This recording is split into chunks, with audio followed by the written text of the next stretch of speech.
Unidos temían que esa república acabara siendo comunista. Franco siempre, a pesar de ser un dictador, había sido protegido por los Estados Unidos, entre otras cosas porque en el año 53 permitió que partes importantes de España fueran bases militares americanas. Pero si nos remontamos más todavía, como ustedes están hartos de oír, tanto Hitler como Mussolini le enviaron tanques y le enviaron cañones y le enviaron aviones. Pero lo que casi nunca nos dicen es que esos aviones y esos tanques funcionaban con gasolina americana. El mismo día que empieza la guerra, el 18 de julio, venían 4 petroleros cruzando el Atlántico para llegar a España y recibieron un cable que decía: diríjanse a puertos que estén bajo el dominio de los rebeldes. Hello Europe! Over the last 4 days, more than 400 million Europeans were able to hit the polls from 27 European countries to choose the next 720 MEPs in the European Parliament for the next 5 years. And in this video we will explain to you what they mean. Alright, so here's the deal. There are hundreds of national parties across all European nation states. Yes, it's a bit of a party jungle out there, but don't worry, we're not going to go through them one by one. Instead, we'll zoom out a bit and look at the bigger picture on a European level. You see, these national parties team up and form 7 major European political groups. Think of it as an Avengers-style team-up, but for politics. For instance, in the EPP, you have Germany's CDU-CSU, Spain's PP, and Italy's Forza Italia, among many others. So who came in 7th? The left in the European Parliament group did, with 35 seats, representing left-wing parties all across the bloc. Now keep in mind that these results aren't completely final, but they're accurate to about 98%. The left group is composed of various parties from different countries, with the biggest being La France Insoumise with 9 seats, Greece's Syriza with 3 seats, and then Germany's Die Linke with only 2 seats. So how did they perform to the last time? Well, they actually experienced a small shift, losing 2 seats. And if you want more detail about what they stand for, please see the video linked above. So who came in 6th?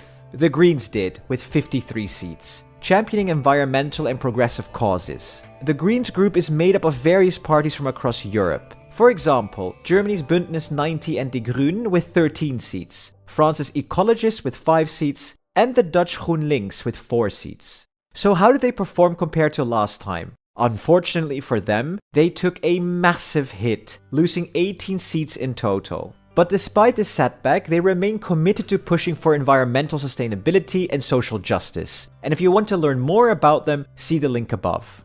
So who came in 5th place? Well, the Identity and Democracy ID group did, with 58 seats, known for their nationalist and Eurosceptic stance. The IND group is composed of various parties from across Europe. The biggest by far is France's National Rally, with a whopping 30 seats, followed by the Dutch PVV with 7 seats, and Italy's Lega with 7 seats. So how did they perform compared to last time? Well, they saw a noticeable change, gaining 9 seats. This gain would have been even more if Germany's AfD had not been kicked out of the IND group only a couple of weeks ago. This positions them as a significant force in EU politics, and if you want more details about what they stand for, again, check out the link above. Now before we go to the top, Conservatives and Reformists, also called ECR, with 72 seats, known for their conservative and soft Eurosceptic policies. The ECR is composed of various parties from across Europe, the biggest being Italy's Brothers of Italy with 23 seats, Poland's Law and Justice Party with 20 seats, and Spain's Vox with 6 seats. So how did they perform compared to last time? Well, they saw a solid performance, gaining 3 seats, positioning them as an even more significant force in EU politics. For more information about the group, check out the link above. So now, what about 3rd place? And can we have a drumroll please? And it is the centrist Renew Europe group, known for their pro-European and liberal stance, with a total of 83 seats. The Renew Europe group is composed of various parties from across Europe, and the biggest are France's Renaissance Party and their allies with 13 seats, Czechia's ANO Party with 7 seats, and Progressive Slovakia with 6 seats. But how did they perform compared to last time? Well, they experienced a significant downward shift, losing a staggering 19 seats. Nonetheless, they are still a major player in EU politics, and for more information, check the link above. So who is the runner-up? And we need another drumroll, please.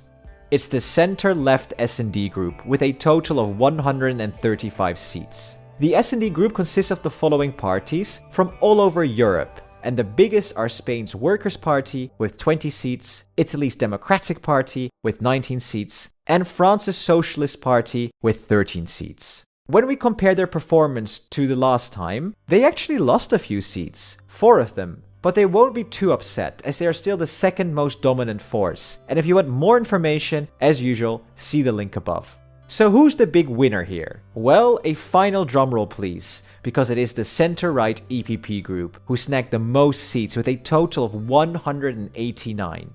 The EPP is made up of loads of parties from all across Europe, the biggest being the CDU and CSU from Germany with 31 seats, then Spain's PPP with 22 seats, and then Poland's Civic Coalition with 18 seats. When we compare their performance to last time, they actually gained loads of new seats, 13 of them, and this makes them by far the largest party in EU politics. And if you want more details about what they actually want for Europe, see the link above. So here you have a final overview of the European groups. But hold your horses. These are the groups we've had in the previous 5-year parliament. National parties might shuffle around, meaning that these numbers might change. And guess what? New groups can form too.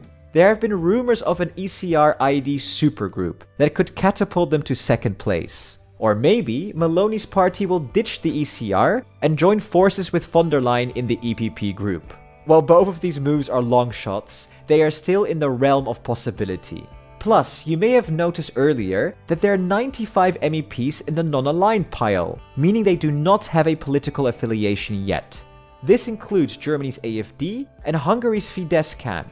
They could potentially jump ship and join one of these groups to beef them up. Basically, what I am trying to say is that a lot can change. So what did we learn? Well, it looks like the right wing had quite the party. All the right-leaning groups in the European Parliament gained extra MEPs, and that's not even counting the AfD folks who are currently flying solo. But Ursula von der Leyen was the star of the show, snagging the most seats and adding 13 more to her tally from last time. On the flip side, the Greens and the Liberals had a bit of a rough night, losing the most seats. This was so shocking that Macron called for a French election right after his poor showing against Marine Le Pen, and the Belgian Prime Minister even resigned after his party's defeat. En el que parecía que el nazismo y el comunismo podían hacer pinza contra la libertad, parece que ahora en 2024 precisamente el día D marca un camino de ruptura inexorable ya entre Occidente y no el comunismo, no la Unión Soviética, pero sí los herederos, Rusia. Ese movimiento posterior desde la caída del muro de Berlín tiene ayer, en esas palabras de Biden, un momento fundamental. El momento en el que parece que todo lo atado, de aquella manera, después del día D, después del desembarco de Normandía, después del unir el sufrimiento de Occidente también con el de la URSS para intentar que el nazismo no triunfara en Europa y conseguirlo, parece que en la jornada de ayer hemos vuelto a hacer un poco de flashback, dando pasos para no repetir lo que sucedió en el pasado. En ese entorno llama la atención que Occidente, Estados Unidos, lo juegue con la figura de Biden después de lo que vimos ayer. Seguro que han visto durante el último día estas imágenes de Biden buscando una silla, no sabemos, mírenla.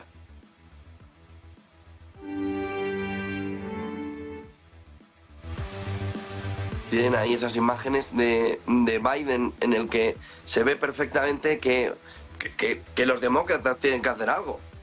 Tienen que ver si de verdad es el candidato ideal, físicamente hablando, o si es el momento en agosto de que, como ya les hemos venido y parte de los demócratas vienen diciendo, le hemos venido diciendo, tienen que buscar un candidato alternativo. Biden tuvo su enésima muestra de demencia, esta vez sobre Putin.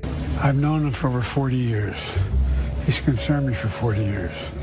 Resulta inquietante que Biden lleve 40 años pensando en Putin, cuando hace 40 años Putin no había empezado siquiera su carrera política, ya que todavía estaba en la The world order is being rearranged right now, right before our eyes, and Washington, D.C. is desperately trying to hold on to power. Something very big is about to happen, and we better be paying attention to it. And there are like 5 huge news developments that we need to cover today, which have massive implications for Western powers. And I'm going to show you something also that's very, very strange that NATO just did, which no mainstream media are covering right now, and it's very concerning. But first, let's start with something that's coming to the Western Hemisphere. On Friday, Russian President Putin started sending a massive armada of battleships headed right for Cuba, right off of Florida's coast. Several Russian warships are on their way to Cuba this morning. That happened back in the 1960s, the Cuban Missile Crisis. It was just a little thing. Comes days after a warning from Vladimir Putin that Russia could provide weapons to actors that would then attack Western targets over those countries' support of Ukraine. Early this coming week, if you're standing in Key West, Florida, using your binoculars, you will likely see something that looks like this. Yes, Russian warships performing massive military training exercises, docking in Havana Harbor, right in our backyard. How the hell did this happen? Incompetence, failure on the part of America's leadership is how it happened, that we are sitting now on the brink of another Cuban Missile Crisis. Yeah, nuclear-powered Russian submarines, destroyers with cruise missiles that can easily attack American cities, and warships that make our Navy ships seem old just by modern standards. Just look at this map. This is Havana, where the Russian fleet will be docking.